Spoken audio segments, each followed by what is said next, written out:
Hi, Vicky. Hi, Shane. It's good to see you. It's been a while It hasn't been that long. I feel like I saw you recently in podcast land. It's been a while. in podcast. Yeah, I guess so. It's been a little bit of time. It is it's a new year. Hmm. It's a new season. We did it. They liked us. They liked us enough to let us do this again. I know. Do you think they liked us or they liked the stories? Don't let it I'm get going to to your use the head. royal us. The royal we. The royal we. I'm going to use the royal we. They liked the podcast, and we are an element of that podcast. We sure are. So Good. we sure are. We sure are. And how we're going to start this first season Okay. this first episode of our second season. I'm doing great This today. particular season. This particular season is we're going to start out with a quiz. Okay. Yeah? Yeah. You're excited? Oh, wow. I was not expecting you to be excited about this. Okay. No, I love Well, we'll I love see. quizzes. What am I going to quiz you Oh, on? I didn't. Nope. No, I know. Not how this works. Okay. I was going to say find some fancy word for like master of this podcast, but as the person running things right now, you're on the receiving end. Okay. I'm in the So hot what I'm seat. going to do, Okay. you're in the hot seat. That's a good way of putting it. I'm going to say a quote. Okay. A quote that's probably related to science. Okay. And you'll have to tell me who said it. And Okay. I thought about just making this open-ended, and then I figured that'd be really cruel. Really cruel. and probably wouldn't be good audio if I'm just being honest from a production standpoint. Okay. So I did send you a word bank of mostly scientists beforehand. Okay. I was going to ask about that. Okay. Yeah. So do you know, don't give them away, but do you know the names, all the names on the list I sent you? Enough. Yeah. Enough. I think. I will be honest that I did not know all of these quotes. Okay. And if I would have played this game, I might have passed. I don't know. So let's start with, for small creatures such as we, the vastness is bearable only through love. Rachel Carson. Not Richard Carson. That was Carl Sagan. Oh. Yeah. Yeah, I try to pick ones. I mean, it's tough. Like a lot of these, some of these, there was actually only one or two of these where I was like, I know this is the person. And some of these I try to do the vastness and love. Like that is something I could picture Sagan saying. Yeah. Okay. Okay. That's all right. You still got a few more chances. Okay. Next one. No one is dumb who is curious. The people who don't ask questions remain clueless throughout their lives.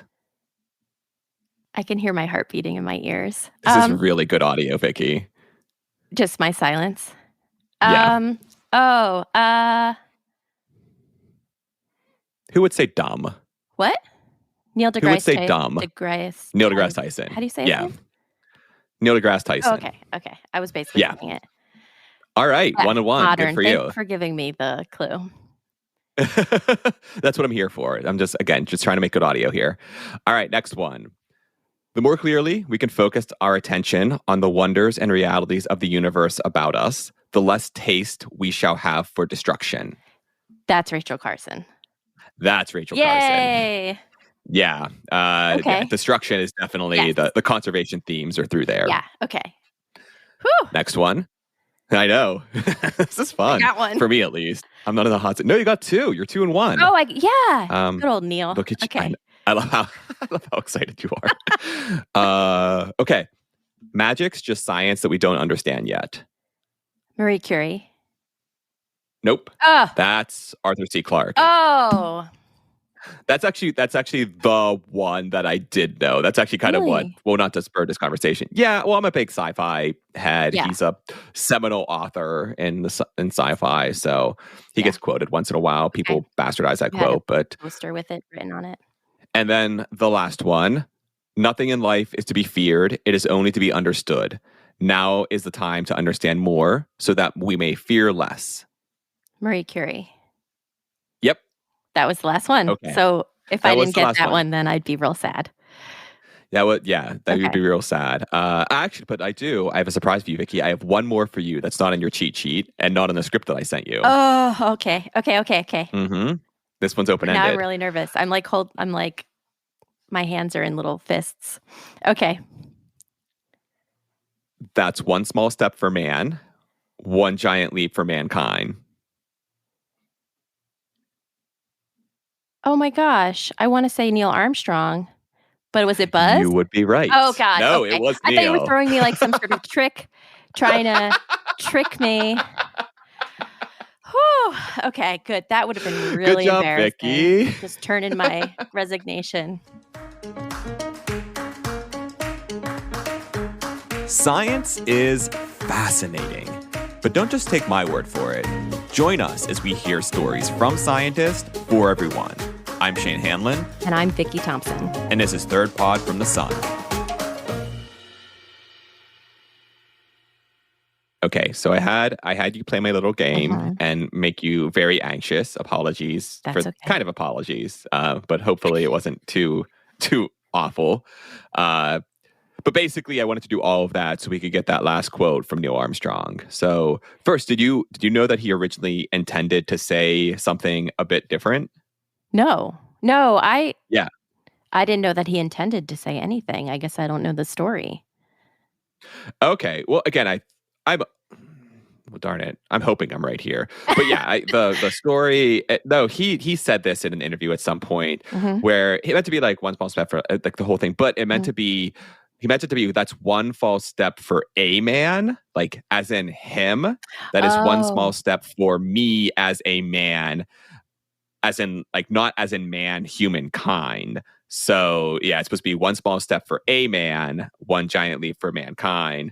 But instead, it just came out that's one small step for man, one giant leap for mankind. Oh, interesting. Okay. So there's your piece of information and knowledge for the day. You're welcome. Thank you. But the reason why I'm talking about this is our first series. So we do these 6-part series. Our first series of season 2, we're actually heading back to NASA and talking to scientists affiliated with NASA and NASA programs. And so a preview, which is what we're doing today, we're going to be hearing about some not seen on TV meteorology, space libraries, not libraries in space, but libraries about space, but maybe libraries in space. And what it's like to star in not just one, but 2 movies about what it's like to be a scientist, among other stories. And we're calling the series One Small Step. So hence the tie-in. I really like that. And I like that title, One Small Step. Because I feel like that's... I am sometimes creative. Let's put it that way. Well, I feel like it's good because there's, every little thing builds up to our bigger discoveries, bigger work, bigger things. So I love that title. I appreciate you giving me credit that I do not deserve. And so enough of us, I would say enough of me yammering on. Let's just get into it. So our interviewers were Ashely Hamer and Jason Rodriguez.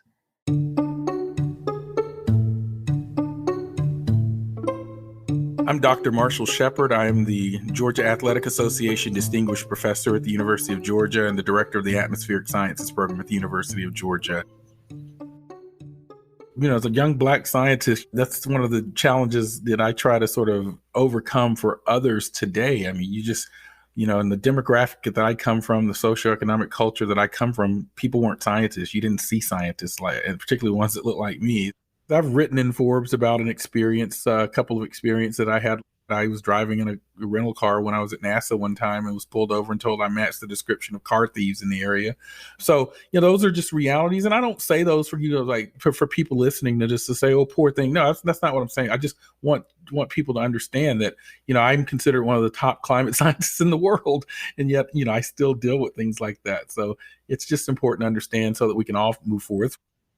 I get people all the time that's, give me these sort of cliche, what I call zombie theories about climate change. I call them zombie theories because they just live on Twitter and blogs, although the science has dismissed those things long ago.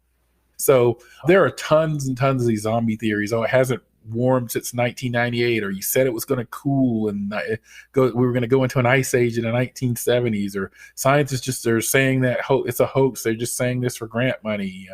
or it's the solar cosmic rays from the sun or solar radiation from the sun that's causing. I've heard them all in the Waffle House. I've heard them all at the highest levels, from the Waffle House to the White House. I testified before Congress.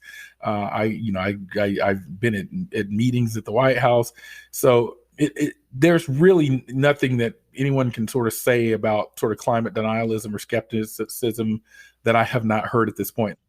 And the new thing that we're dealing with is what we call climate delayism, which is where certain groups are attacking the solutions and sort of trying to delay action on the solutions that we know need to take place to sort of beat back the climate crisis. I like polar bears. They're cute, but this is not about polar bears for me. This is about food productivity and water supply and national security and our economy, things that are happening right now, not happening to polar bears, not happening in the year 2080. My name is Alex Lockwood.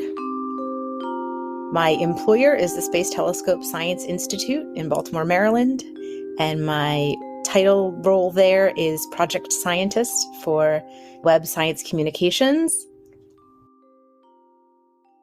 Because I have this sort of inherent desire to be with people and help people, I got involved in a lot of outreach activities.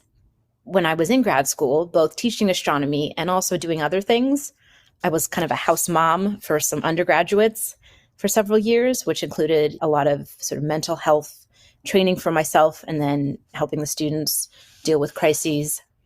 And then through that, I ended up getting cast in a movie about graduate school. There is a webcomic called PhD Comics that I loved when I was in grad school. They ended up making a movie based on the comics, and I ended up getting cast as the lead. And this was all through connections I had made doing things outside of grad school. So that was really unique and interesting.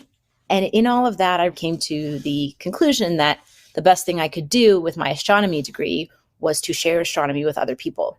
And so after grad school, I pivoted out of strictly science into science communications. There was some headlines. I forget what I think it was the New York Times or something, but it was basically like the Webb telescope images are like what humanity needs to bring us out of the like depression of the pandemic. To see what Webb has become in the public eye as a source of inspiration, as, a component of pop culture now, I couldn't be more proud that I contributed to that. It was a huge mission from NASA that had a huge kind of target on its back because of its budget and the delays. And when the first images came out in July, basically like all of the ill will was erased. Everyone was a fan. It was a worldwide phenomenon. And I had a big part in making that happen.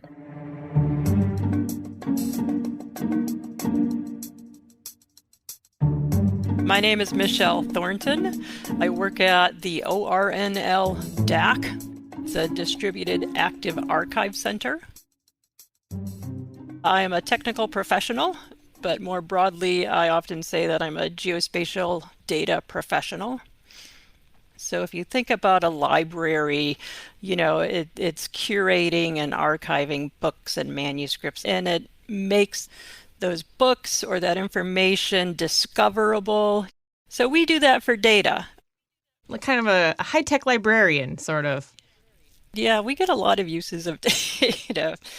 So I guess, if I go back to sort of what are my favorite, memorable stories, I think it was the brief couple of years that I was in grad school and really doing some hardcore field research. We had field sites way up in northern Idaho, and it took a couple of days to get there, and we'd be in a big Suburban and hauling a bunch of field equipment and often camping for weeks on end next to field sites and other sites that we had. One of the most memorable field experiences I had was we were putting a chemical in a small stream that deoxygenized the stream, and it causes all of the macroinvertebrates or the bugs to kind of they'll just release themselves and float downstream as a way to escape that pressure. And I was downstream with a couple of researchers, and we had these little nets in the creek, and we were catching bugs as they went by. And I knew that the chemical had been put in, but we weren't seeing any bugs coming down the stream. And I remember seeing a little caddisfly on the outside of the net. I kind of popped it inside the net because I was worried we weren't going to catch anything. And and the researcher next to me said, "No, you can't do that."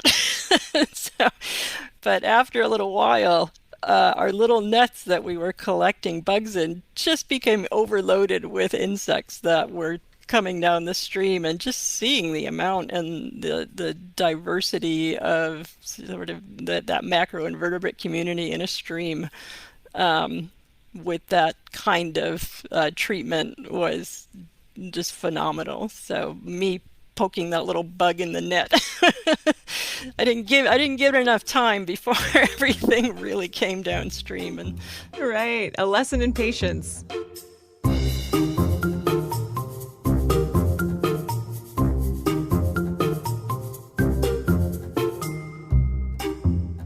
So, Vicki, going back to our little quiz and our quotes earlier, are there any quotes, science or otherwise, but a quote that stands out to you, something that you find inspiring?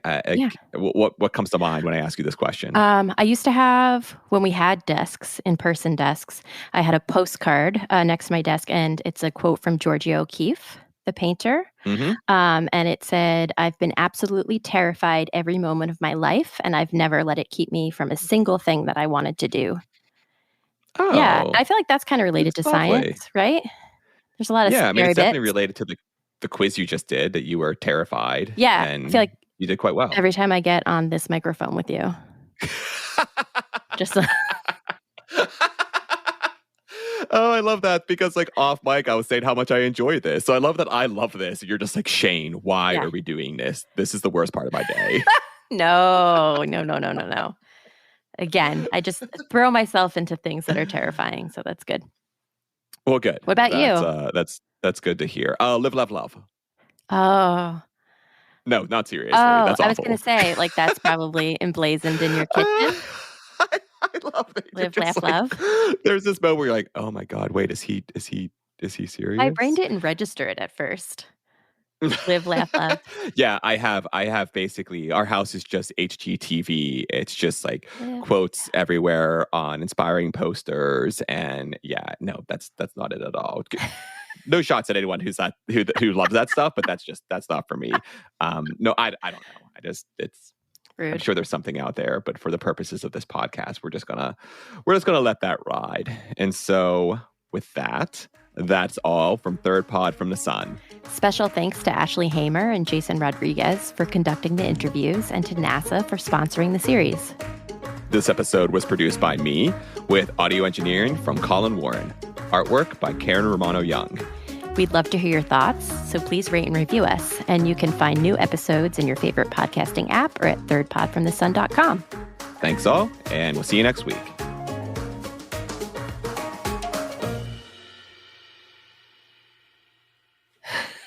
Oh man, this episode, this is unhinged. We're a bit we're a bit loopy today. I feel like we are. Oh my gosh.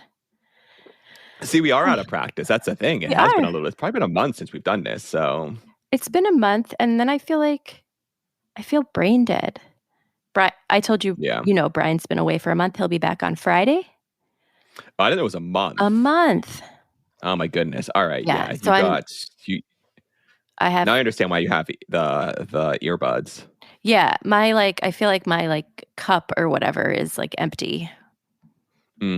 That's you know what I mean. Well, I do. Yeah, you're on E. I'm on empty. Running on empty. What's that song?